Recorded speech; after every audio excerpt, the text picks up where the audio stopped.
Friends,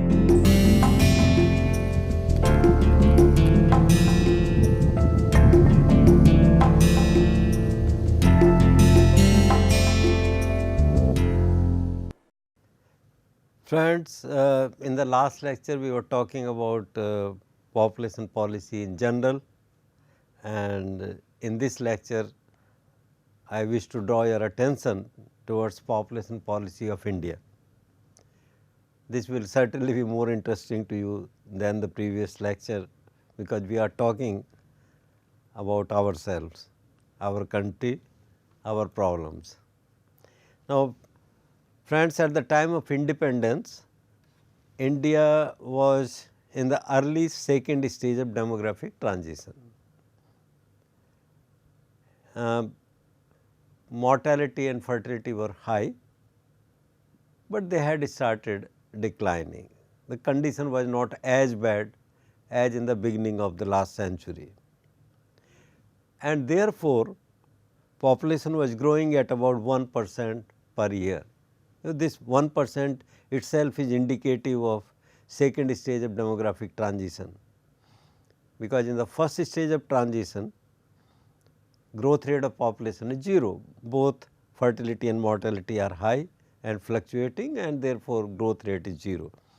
But we had a persistent growth rate of around 1% per year, which shows that some progress was made towards transition.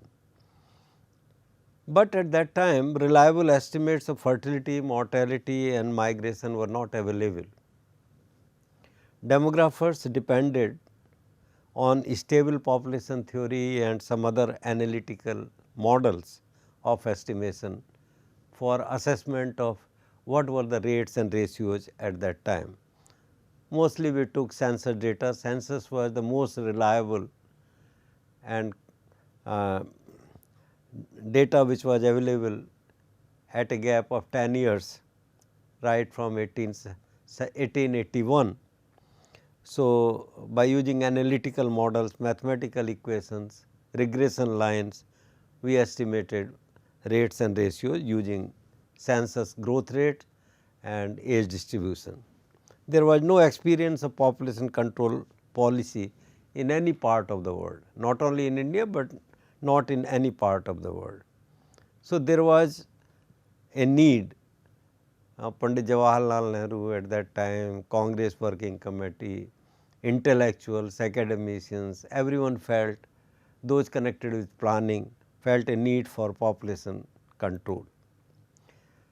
The rationale for population policy following type: negative externalities. Negative externalities mean that while at the state level or at the national level or at the international level, there are economic benefits which accrue from reduction in birth rate, but due to cultural, traditional regions and values and norms and institutional patterns and mode of production, individual couples benefit from having large number of children. So, this conflict has to be resolved, and in the context of this conflict, government then or state has to do something. Then humanistic reasons. Humanistic reasons means that some interventions of policy kind have to be made for their own sake. For example, education, raising age of marriage, they are important humanistic aims for themselves.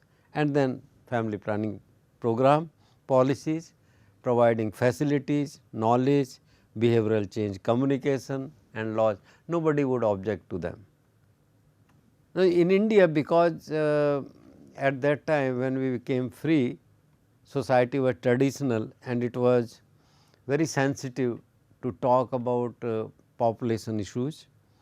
They were considered to be tabooed, and any kind of discussion of sex or sex policy was not allowed. So, we started with a Gandhian approach. Now, Gandhian approach, the advantage of Gandhian approach was that this drew people's attention to the need for population control, although this approach does not include use of modern family planning methods. Ironically, Gandhi has been in favor of population control so much that Margaret Sanger, the leader of International Planned Parenthood Federation, who had undergone a jail term for a month in our own country, had come to seek blessings of Gandhiji. They had a summit meeting and Gandhiji declared his support for population control, but Gandhiji's reasons were different. They were not that a large population cannot be fed by the resources, agricultural resources of the country, but because he thought that at that time during freedom struggle, population control was a political duty, something which remains an enigma for a large number of people today. Then in 1952, government started opening clinics for providing facilities and it did not work.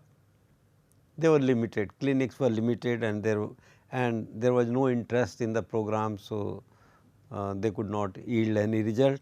In 1963, therefore, Government of India started thinking in terms of community extension program, means providing education to people in urban and rural areas door to door by appointing a few change agents at the grassroots level.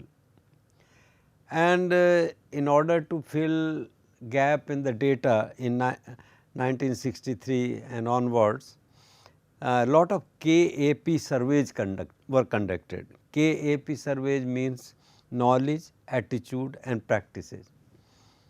What is people's knowledge about reproductive processes, about contraception, about socio-economic issues? Attitude, is their attitude in favor of adoption of a small family norm? What is their attitude towards contraception? And practices means what proportion of couples are actually using contraceptive methods and what are the age of marriages, education, literacy, socio-economic data. These data were collected. So, we could assess in what context are we talking of having population policy.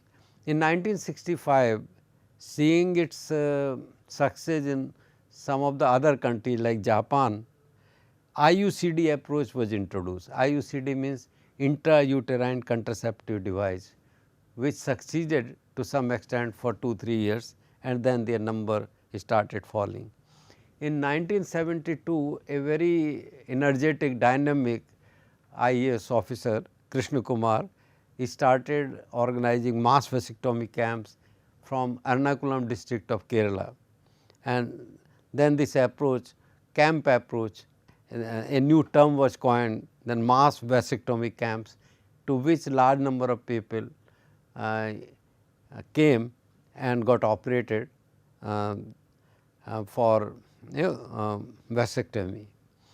Then in 1976, there was emergency and family planning program was pursued vigorously, which created a boomerang in the population, especially the element of compulsion in sterilization after 3 children. And therefore, when the new government came to power in 1977, family planning program became a voluntary program and human rights based approach. After that, millennium development programs, sustainable development programs at the international level and United Nations conferences and in general movements of various types have made program a reproductive health based approach from 2000. International Conference on Population and Development first time was organized in Bucharest in 1974. There were 2 positions, one by developing countries, another by developed countries. Incrementalist position was that rapid population growth was a serious impediment to development. This view was held by western states, especially US and UK and Germany. Developing countries led by Argentina and Algeria believed that the population problem was a consequence and not a cause of cause of underdevelopment. Population problem therefore has to be solved by a new international economic order focusing on the redistribution of resources. India's position was that development is the best contraceptive, and this was sort of middle position between the two extreme approaches. In 1984, another ICPD was held. This was in Mexico City, and countries came to more compromising position and supported family planning program, World Program for Population Action. Support for population programs, family planning also came from countries like China, a socialist country, communist country rather, India, Pakistan, Kenya, Mexico and so on. Then there was ICPD in 94 in Cairo, which made a paradigm shift in the policy for population. There was greater support for World Population Program action, and there was stress on sexual and reproductive health and reproductive rights. Knowledge, contraception, facilities, hospital facilities, abortion facilities, contraceptive facilities, nutrition, etc., they became part of the rights of women, reproductive rights. They must know what are the danger signs in case of pregnancy. They must have antenatal care, children must have vaccination, and it is not that government is trying to impose something on people, but because these things are matters of rights of women and children. So, reproductive rights. The first population policy draft was written by Dr. Karan Singh in 1976. I will not call it a policy, because this was not approved by, or this was not signed by the President of India. This was only a draft, but draft was interesting, and when the next government, Janta government came to power in 77, they also more or less retained the points contained in this draft, and you will see that this is quite exhaustive, and Dr. Karan Singh said that he himself had drafted the whole policy draft, and you can see how thoughtful it was. It begins like this: with 2.4% of the world's land area, India has about 15% of the world's people, a big gap, 2.4% of the world's land area and 15% of the world's population. Today this percentage of population has rather increased to 17%. It is estimated that our population as on 1st January 1976 has crossed the 600 million mark and is now rising at the rate of well over 1 million per month. Since independence, this was written in 1976, remember it, that since independence 250 millions have been added, equivalent to the entire population of the Soviet Union. So, 250 which has been added after independence till 1976 was equivalent to the entire population of the Soviet Union with 6 times the land area of India. The increase every year is now equal to the entire population of Australia, which is 2.5 times the size of our country. If the percent rate of increase continues unchecked, our population at the turn of the century may well reach the staggering figure of 1 billion. Indisputably, we are facing a population explosion of crisis dimensions, which has largely diluted the fruits of the remarkable economic progress that we have made over the last 2 decades. If the future of the nation is to be secured and the goal of removing poverty to be attained, the population problem will have to be treated as a top national priority and commitment. So, these paragraphs show that it is of utmost importance to focus attention on population Otherwise, if population continues to rise like that, at that time population was rising at more than 2% per year, which means a doubling time of 35 years.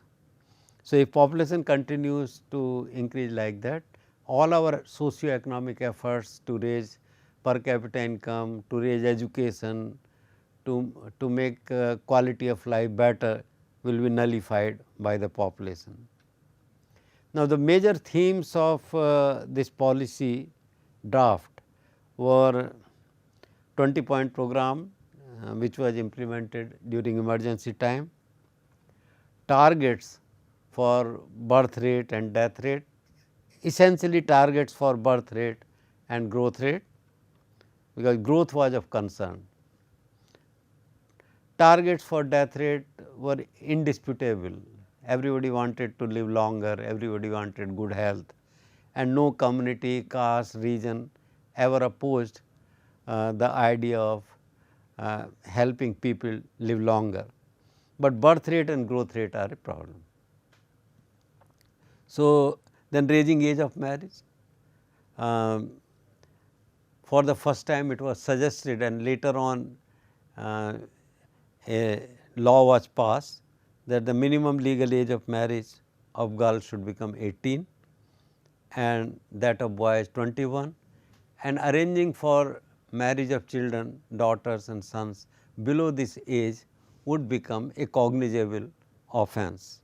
There was a big issue that if at that time in 1976 fertility was more controlled in South Indian states and less in North Indian states. So, South Indian states were fearing that if these differences in population growth rate remain, then in political representation on parliament as well as in financial allocation which is attached to population, South Indian states will suffer. And therefore, it was decided that for representation on parliament and legislative assemblies and allocation of funds until the year 2001, only 1971 census figures will be considered to allay the fear that their representation. And it was also decided that girls' education should be increased to at least middle level.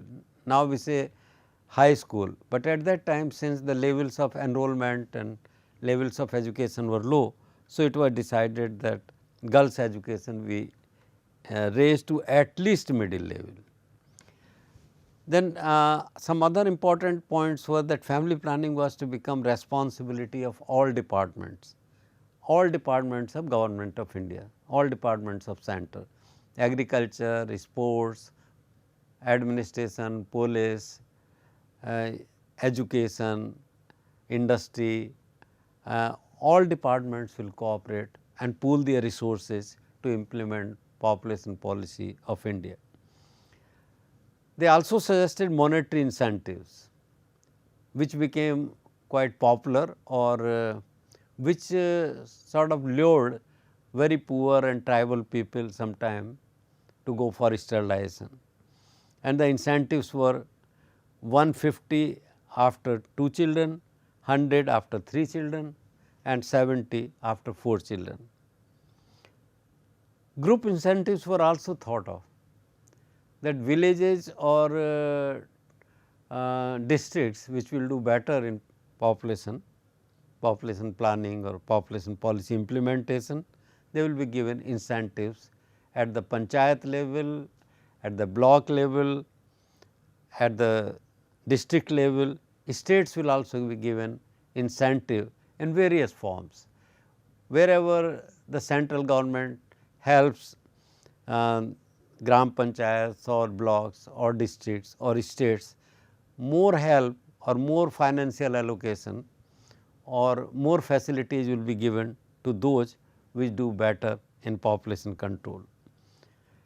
And there was a point which actually it was this point which boomerang, that government said that states may go for compulsory sterilization and after 3 children irrespective of caste, community, creed, religion. The draft also said that society is ready to accept more stringent measures in population control, but they are not going for compulsion simply because the facilities in India's hospitals are not ready to sterilize a large number of couples who will come to these facilities under this law. Then multimedia motivational strategy and many other points. There was discussion of involvement of voluntary organization, discussion of reproductive research, means research in reproductive biology and so on. Now, then 77, I mentioned that 77 there was a change. The major change was that the program was declared to be voluntary and the fear that population control program after 2 or 3 or 4 children can ever become compulsory. The fear of compulsory sterilization was removed from the policy. It was first time in 2000 that national population policy was issued, and look at, there is no panic. It has to be more people friendly, welfare oriented, human rights based, reproductive health based. So, the policy says that the immediate objective of the national population policy 2000 is to address the unmet needs for contraception. There are many people who want to use contraception, they do not want more children, but still they are not doing anything. They are supposed to be having the unmet needs. Healthcare infrastructure and health personnel, and to provide integrated service delivery for basic reproductive and child health care. The medium term objective is to bring the total fertility rate, which will mean average number of children women bear in lifetime when mortality is not considered, to replacement levels by 2010. A total fertility rate of 2.1 is considered to be a replacement level fertility. Through vigorous implementation of intersectoral operational strategies, the long term objective, so short term is to address the unmet need and long term objective is to achieve a stable population by 2045 at a level consistent with the requirements of sustainable economic growth, social development and environmental protection. Actually, the problem is that bringing down total fertility to 2.1 does not mean that population ceases to grow. Population continues to grow due to younger age distribution, and in demography there is a technical term for that, it is called demographic momentum. So, because of demographic moment, we are passing through this demographic momentum phase. Our fertility has declined to 2.2, but the growth rate of India's population is still around 1.4, which is due to population or demographic momentum. Demographic goals were fixed for 2010. These goals include address the unmet needs for basic reproductive and child health services, supplies and infrastructure, make school education up to age 14 free and compulsory, and reduce dropouts at primary and secondary school levels to below 20% for both boys and girls. Reduce infant mortality rate to below 30 per 1000 live births. Reduce maternal mortality ratio to below 100 per 100,000 live births. Achieve universal immunization of children against all vaccine preventable diseases. Government of India declares which vaccines are compulsory to be included in the program, and it aims to achieve universal immunization. It is a very difficult task. Universal immunization means immunizing all children of the right age group in all parts of the country, in all states, urban and rural areas. In urban areas, upper class areas, elite class areas, middle class areas, slums in rural areas and in tribal areas, in isolated areas where no other development program has ever reached, and promote delayed marriage for girls not earlier than 18 and preferably after 20 years of age. So, this phrase preferably after 20 years of age was also added. Achieve 80% institutional deliveries and 100% deliveries by trained persons. The advantage of having institutional deliveries is to reduce infant and child mortality on the one hand and reduce maternal mortality rate by providing safe delivery services in hospitals on the other. Achieve universal access to information, counseling and services for fertility regulation and contraception with a wide basket of choices. Achieve 100% registration of births, deaths, marriage and pregnancy. Earlier I said that in India we did not have good data on births and deaths.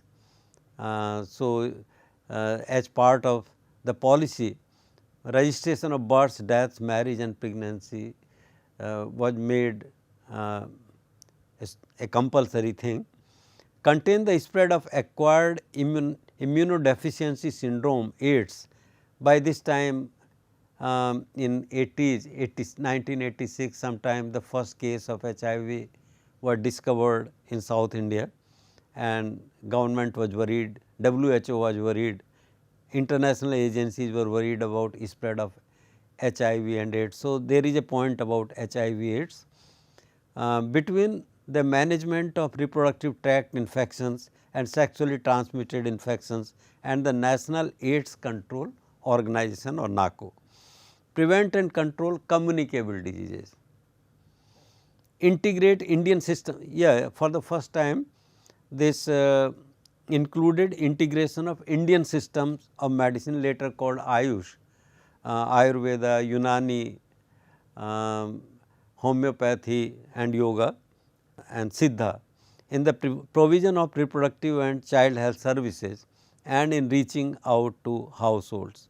Many people still prefer Ayush and certainly for preventive purposes Ayush systems of medicine is quite good.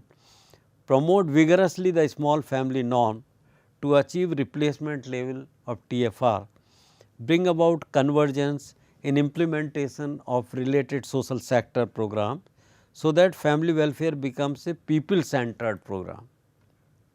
Now, the major strategic themes, how to achieve the target, how to achieve the goals of this policy, these bullets show the major strategic themes of the program. Integrated package of services at the village level. Earlier different types of services were provided at the village level by different workers and under different programs, vertical programs for different diseases, vertical programs for vaccination and sanitation and hygiene and family planning. Now, integrated package of services at village level means that under the same umbrella program all kinds of health, sanitation, population services would be provided to people. Empowering women for health and nutrition. Nutrition is a serious problem in India. Nearly 50% women according to NFHS surveys suffer from malnutrition. So, empowering women for health, so that women can take decision to go to health center, to look after themselves, take nutritious diet and in general behave in a manner that their health is protected. Child health and survival.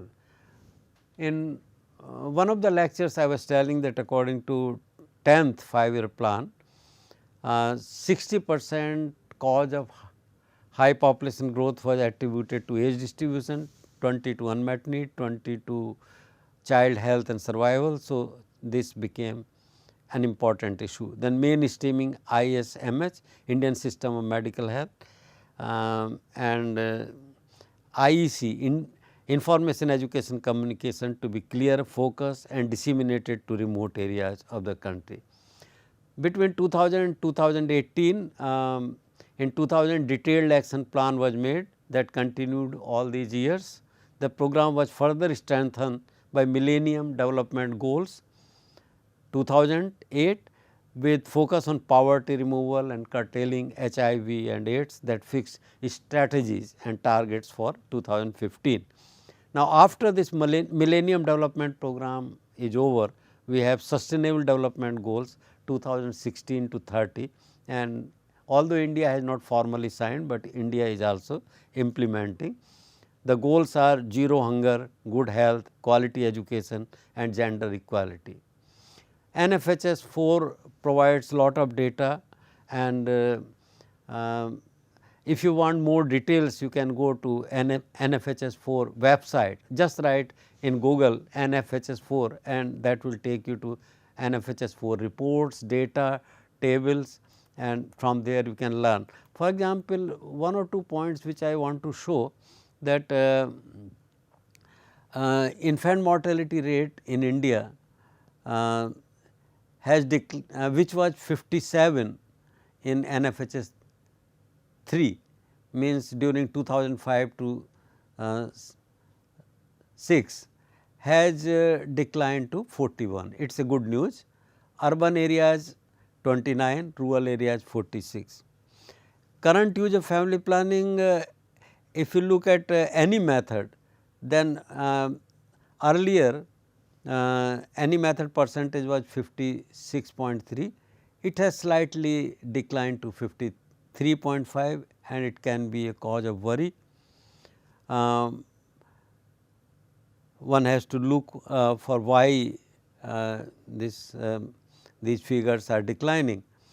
Unmet need has declined from 13.9 to 12.9, but still in 2015 and 16 also the total unmet need, which was around 20% at the time of 10th 5-year plan, has declined certainly, but it is not, it has not gone below 12%.